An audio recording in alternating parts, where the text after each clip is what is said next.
Welcome to the Brand Telling Podcast, where we go beyond basic branding with powerful stories as told by brand builders, owners, and founders.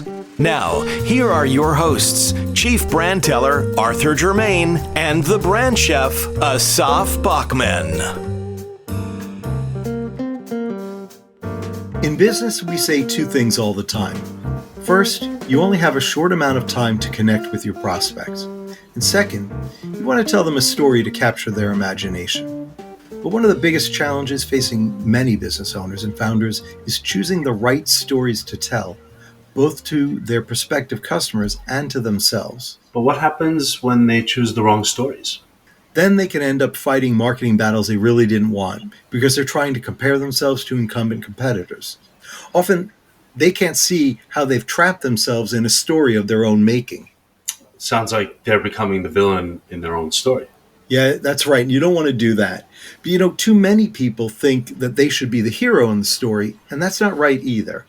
Well, there's got to be something, right? What's the middle ground? Yeah, with proper guidance and a bit of courageous work, business owners can discover a new story that can totally set them and their business apart. And that's what we're going to discuss with our guest on this episode of the podcast. Welcome back to the Brand Telling Podcast. I'm Arthur Germain, and with me is my co-host, Asaf, the Brand Chef Bachman. Thank you, Arthur, as always. Our guest today is Seth Donlin, who works with coaches, consultants, and other subject matter experts to help them become better, more authentic, and more inspiring storytellers so they can confidently be themselves, tell the stories that help them connect with their ideal audiences. Seth, welcome to the podcast.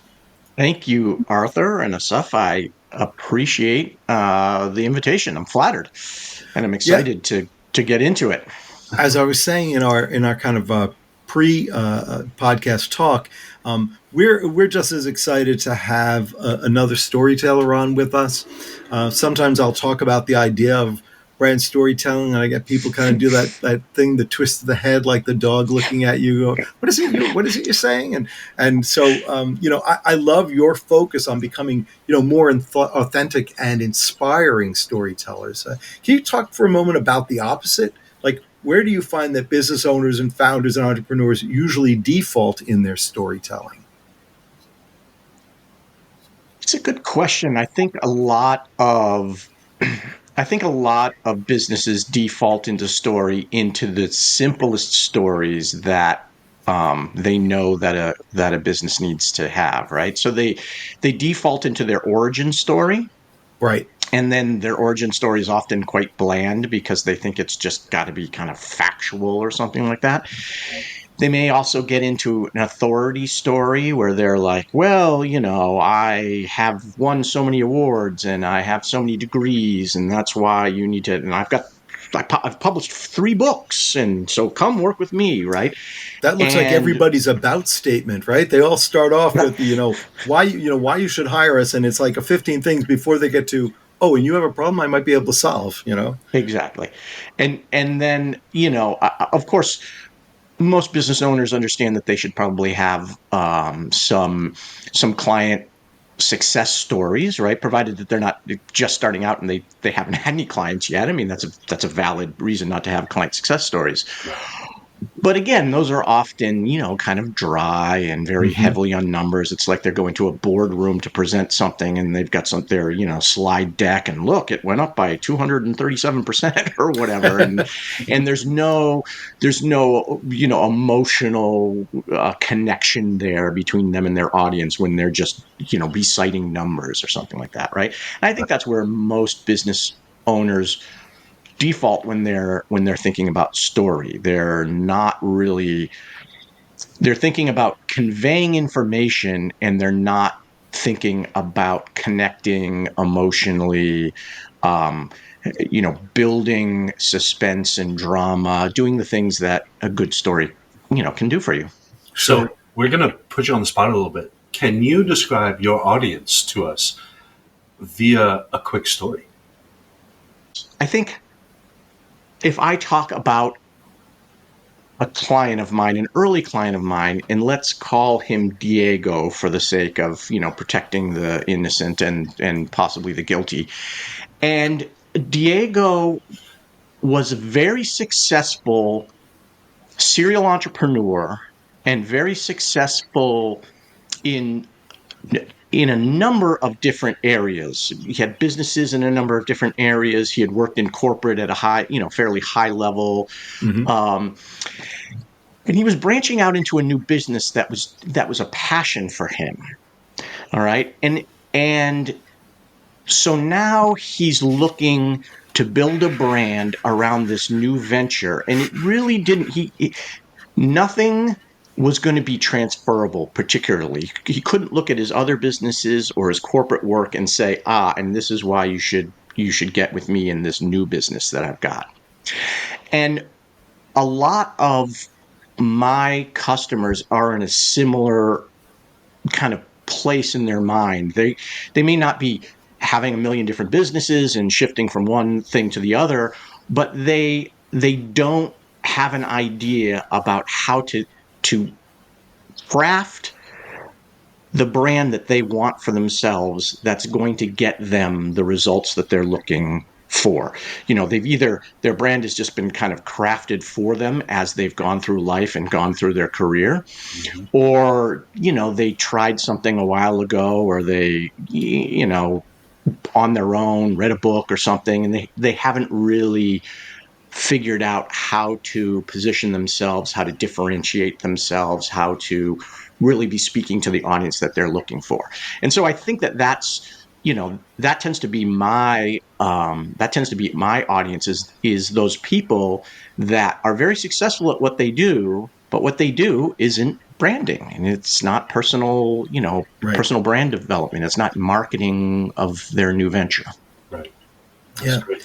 Thank you. So why don't we, turn to you a little bit?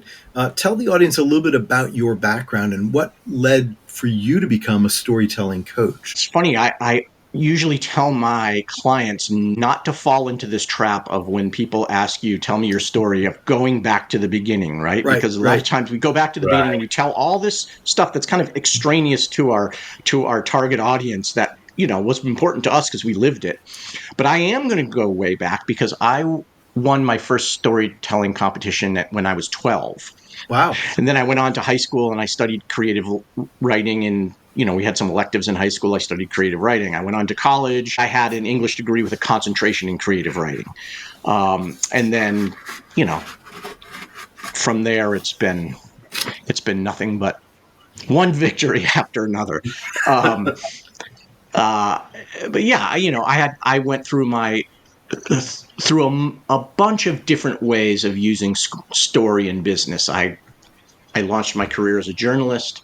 I moved into being press secretary, writing speeches, writing op-eds, and then eventually writing for some very famous people, writing speeches and ghostwriting things for them, until I finally went out on my own. And what I realized was that a lot of my clients, they really didn't need somebody to come in and be their fractional branding officer, their chief marketing officer in a fractional way. What they really needed to do was to learn the principles so that then they could go out and hire freelancers and be able to help themselves more, right? But when you don't know much at all about what about this particular field, you don't know the right questions to ask. You don't know whether somebody's going to be able to help you or not. And that's what got me into the kind of the coaching space.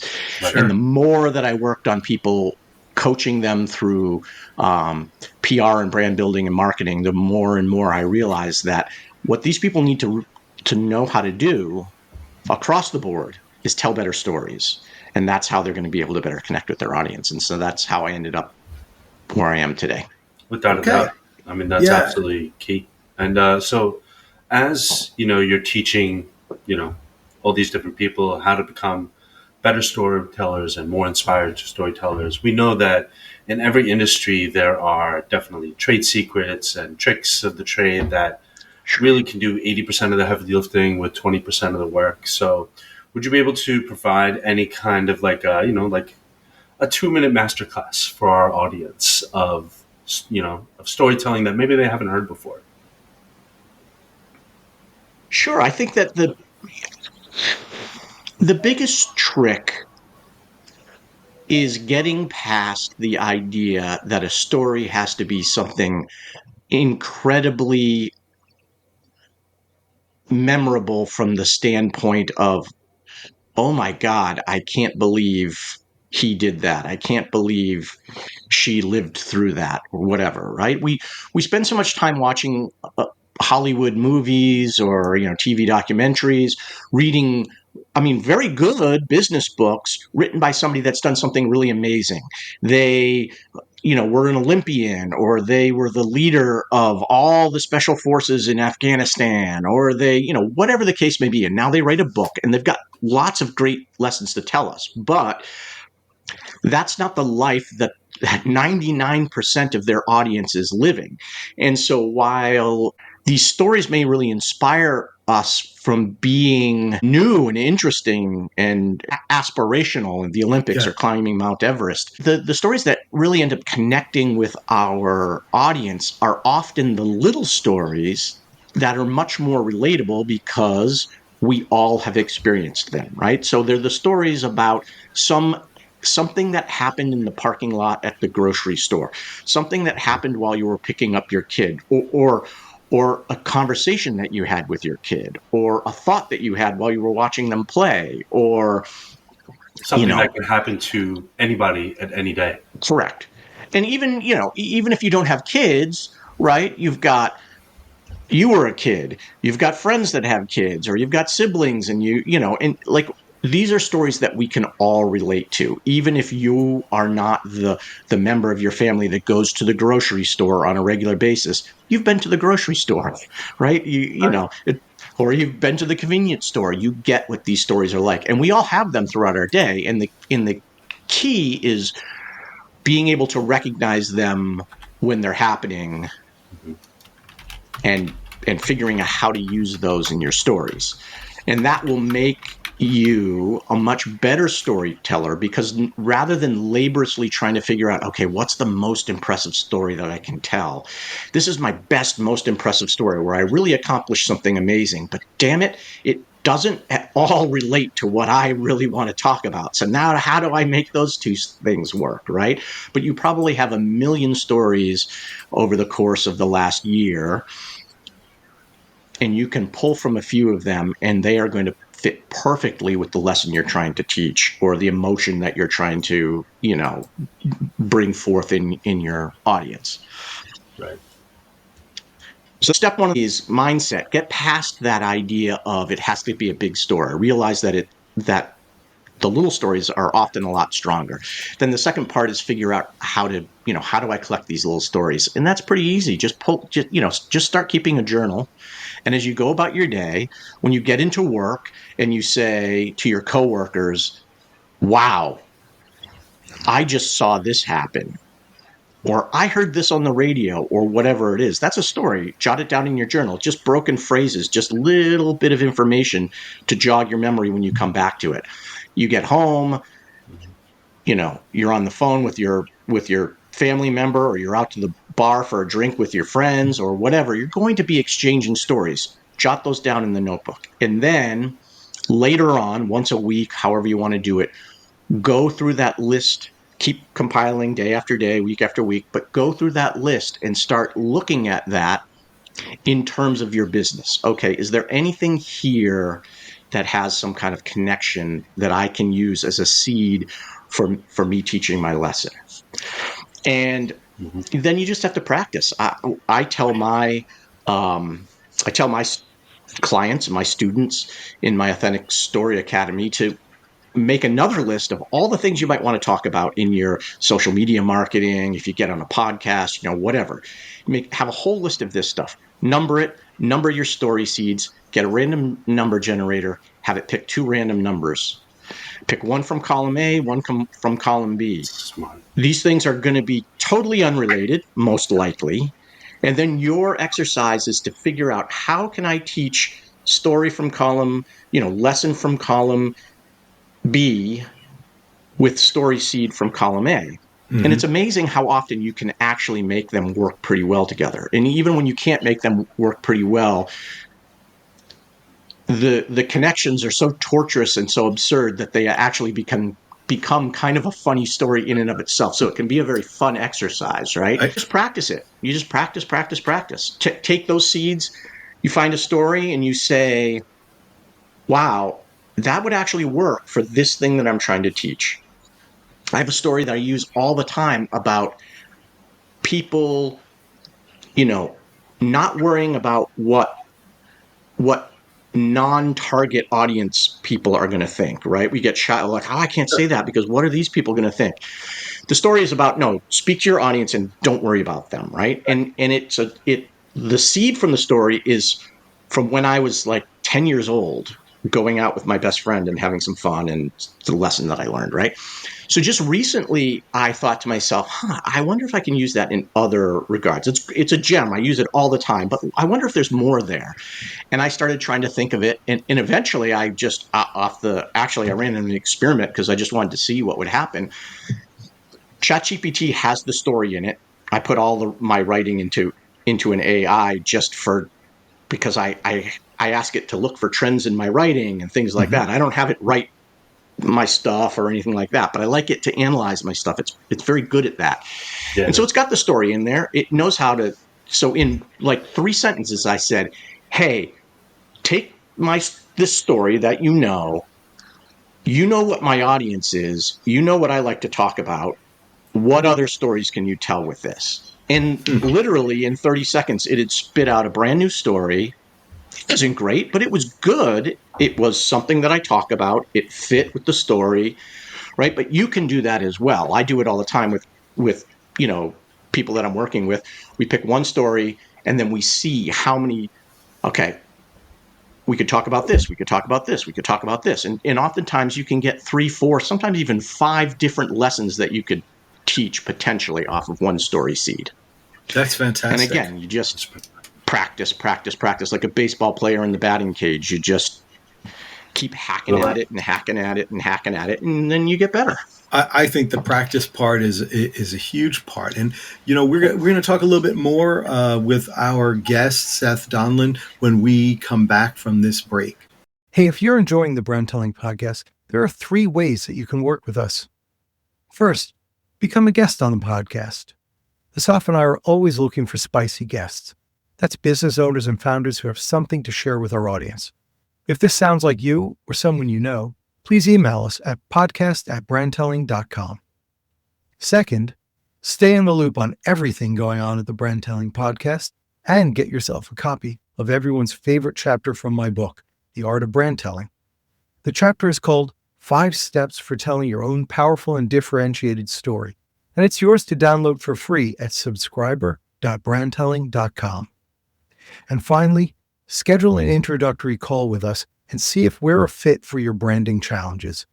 It's a half-hour call to get to know one another and for you to see whether Asaf or I, or both of us, can guide you toward building your perfect brand.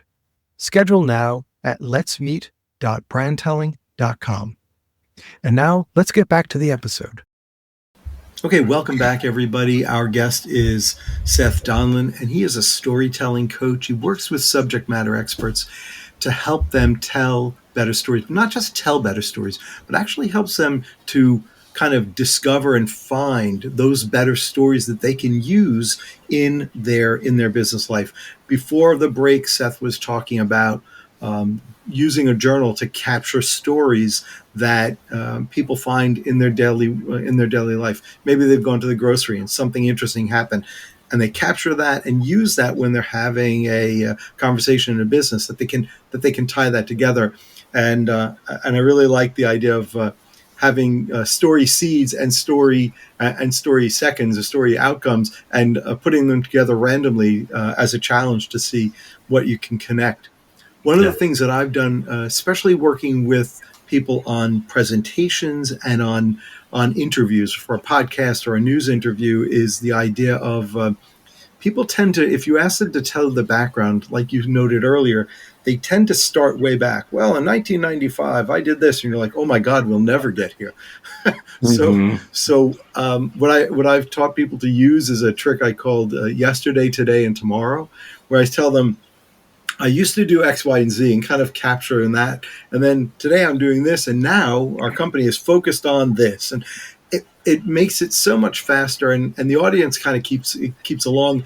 And it also does what you said. It weaves, like you can use all those things that happened yesterday and all the things going on to today to say, and do you see how this is going to make tomorrow different?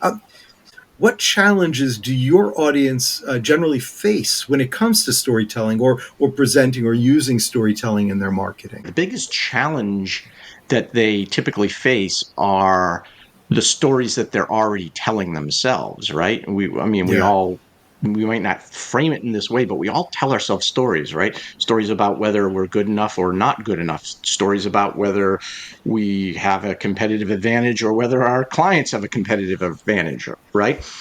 And the way that we frame these stories can have a huge impact on our ability to compete effectively in the market. I'm going to go back to Diego, who we were talking about earlier. His passion is he was an ultra marathoner. And he not just marathons, but all these ultra endurance events. Right. And he was so into it, he had gone out and gotten himself certified as a coach, not because he really at the time wanted to be a coach, but because he wanted the knowledge and he wanted to be able to coach himself, right? Right. And the more and more that he did that, the more he realized, I have a passion for this, and I start talking to people and they're like, oh, you're so knowledgeable. Could you help me out? So anyway, he starts coaching people and he's just doing it on the side. He's got like a half dozen clients or whatever. He's not looking to get super successful at it, but he's saying to himself, I should be able to make more money than this. Like, I can't charge any more than like $80 an hour for my coaching.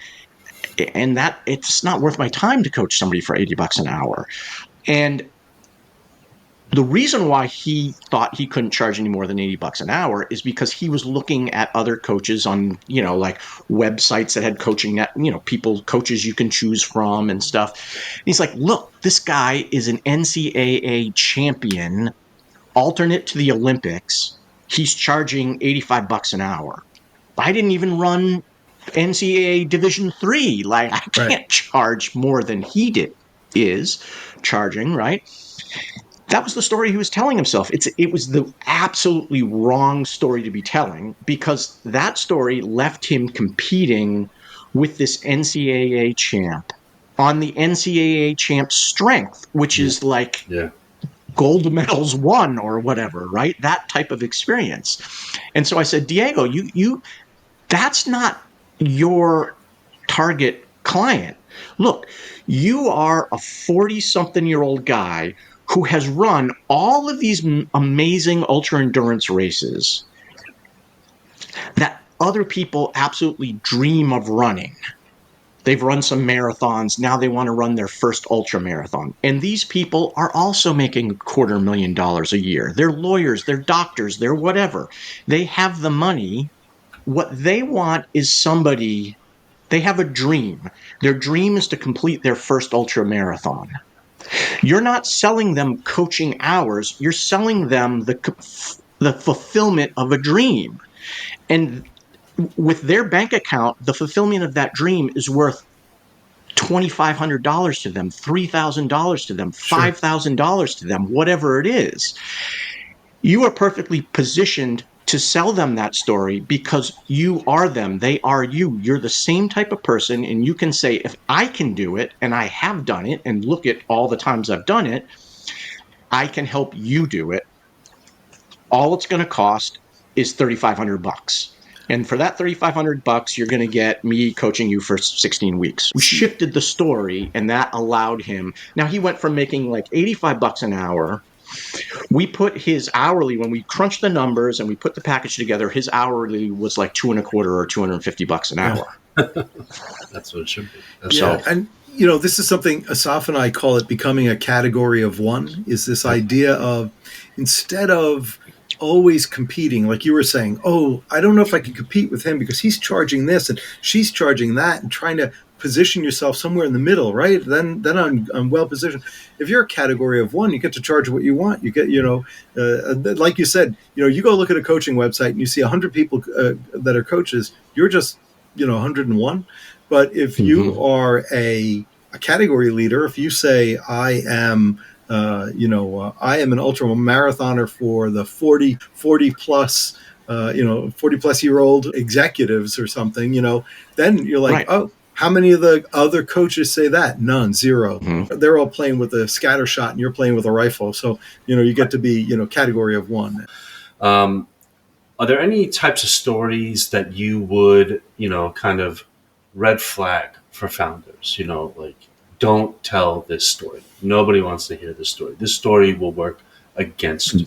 That's interesting. I don't know that I've ever thought of that. So I'm going to modify the question a little bit and say there's a type of story that one shouldn't tell until it's the right time. And that's a mistake that I see a lot of people making is, there's the idea that one should be vulnerable in order to connect with one's audience. And some people are saying, no, you shouldn't be vulnerable. Your customers aren't here to hear your sob story, and they want you to be, a champion for them and professional and stuff like that. And I'm not disagreeing with that.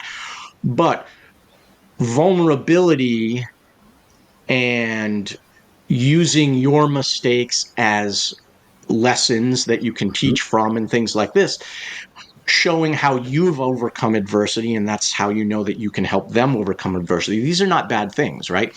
Right. But the mistake that people will often make is they start to deploy these stories while they're still in the midst of it, essentially, or not long after this trauma has happened to them. Right. So, maybe they're like a life coach or something, and they've just gone through a divorce, or they're wrapping up a divorce, and they're talking about all the stresses of going through a divorce. It's like, oh my goodness, no, don't talk about your divorce until you've healed from your divorce. Right. So I had a coach tell me once, they were like, this is a wound. Don't talk about your wound until your wound is scabbed over and the scab is fallen off, and now you're ready to talk about the wound. Don't be picking at the scab with, right there in front of your clients or whatever. That's not the time to deploy it, right? So if you have some kind of struggle that you've gone through, absolutely use that. That can be those make for hugely powerful stories, but you don't pull that story out of your bag and start using that story until you have enough distance from whatever that struggle was, that you can speak about it, from a healed place and not from a still kind of, trying to get past it place. Until you've really learned something from it. Yeah. Or, I mean, sometimes the lesson is pretty obvious, but like you're just not, like you. Close. Look, it can be subtle, but you know how it is. If you're struggling with something and there's still like, what the lesson is, but you're still blaming the other party a little bit, or you're still a little bit in victim mode, the evil accountant ran off with all your money and you finally just clawed your way back, but you've got all this negative energy towards the evil accountant. But that's not, we're making this up. I don't know who this person's target audience is, but likely the target audience doesn't care about accountants and how you feel about this particular accountant and stuff like that. That's probably not the lesson, right? So you want to make sure that you're past it so that you're not injecting like stuff that is of no consequence to your audience, but feels very consequential to you, because you want to have emotional impact on your story. And if part of the emotion is driving off in a different direction, your story is not going to be as emotionally impactful in the way that you actually want it, right? In the way that's going to bring you business. That makes sense. We see this a lot of time in sales settings where the salesperson is like racing to the finish line, and what they want to do is, they want to talk about, how they can structure payments. We offer a payment plan, and you can do an upfront payment, a mid payment, and a deployment payment, and we're going to do it on milestones. And they start talking, and you're like, I'm not even convinced that you guys are the right guys to do this Right. for me. Could you tell me about a similar sized company in my industry that you've done this for? And You you haven't know, they're converted me like, yet. right, you haven't converted me. That's right. What story are you talking about? The I can make payments. Yeah, that's not the problem. Right. Whether I want to hire you, that's the problem. And you know, I always say that's the trade show approach. Everyone's like, you know, hi, nice to meet you. Here's my sell sheet. And you're like, wait. Well, I don't even know Yeah. what your booth does. I'm Not trying to even read bought. all that stuff. No, You know, I just wrote a post for LinkedIn today about 4 types of stories, and it was really all a way to get me to briefly talk about what I had fourth, which is conversion stories. And I think so many businesses, they skip over it.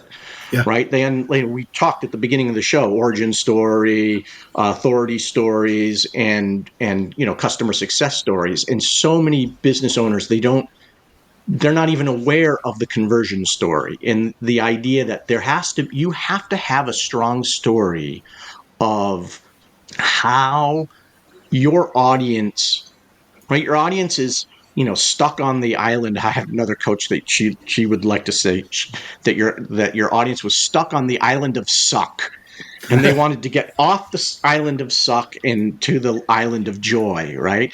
And they didn't care how they got from the island of suck to the island of joy. It could be a boat, could be a plane, could be anything. Like the method, so many people focus, well, my program has this and this and this, and they're like, I don't care what your program right. has. I just want to know that I'm not going to be on the island of suck anymore, right?